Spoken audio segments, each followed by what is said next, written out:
Yo, yeah man, salubonani, welcome to Zim Reality ITV. My name is DJ Sparks Babu. Pana pandoko pakura mtakunanza. Pandoko pakura zvinenge zvichitika matumana ose enyika.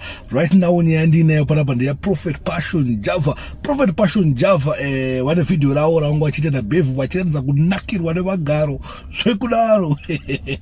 Kunakirwa nemagaro zvashamisa mhuri yeZimbabwe kuti ko munhu waprofita wakunakirwa negaro zvekudayo wagwa chichikuitika. Saka vachita pana pachakwanisa video racho na Prophet Passion Java wachinakirwa garo na bevi wachinakirwa nekusheka mpunduru kwanga kuchitwa na bevi sanja kuratidza umva mazviona. Asi before ndata kuratidza video iyi itsika yedu paZim Reality ITV kutanga tamhoresana nevatanga kusvika panapa muzaura nhasi tichiva mhoreso chiti welcome to Zim Reality ITV. Kana muchinge musina kusubscribe please don't forget to subscribe. Asi boys nyaya panapa ndekuti muchinge mapedza kuona ka video yaka please ndoti mukomende pasasapo kuti mazvinzwo wazvionawo sei. I mean mazvionawo sei zvichiitwa na Prophet Passion Java nezvemunhu waMwari here kana kuti kufara chichikuitika kutsvaga mbiri here kuita sei kuti munhu waMwari anonakirwa nemagaro zvekudaro.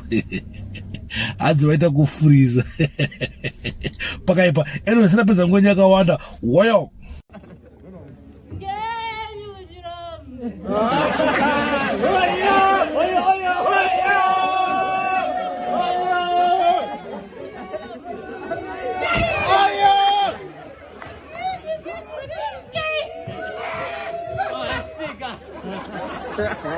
right, ndovonga mangozvionera Prophet Passion Java vachiratidza kunakirwa vanozonyara hakunonyatsobata kuti vayanzotese vanyatsowainiro zvekudaro zvinyatso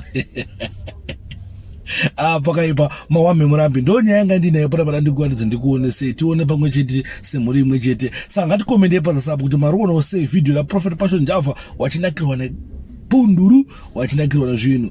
Don't forget to subscribe my channel, your channel Zim Reality ITV kuitira kuti musapostwe nemalatest, musapostwe nezvinenge zvichipisa. Thank you.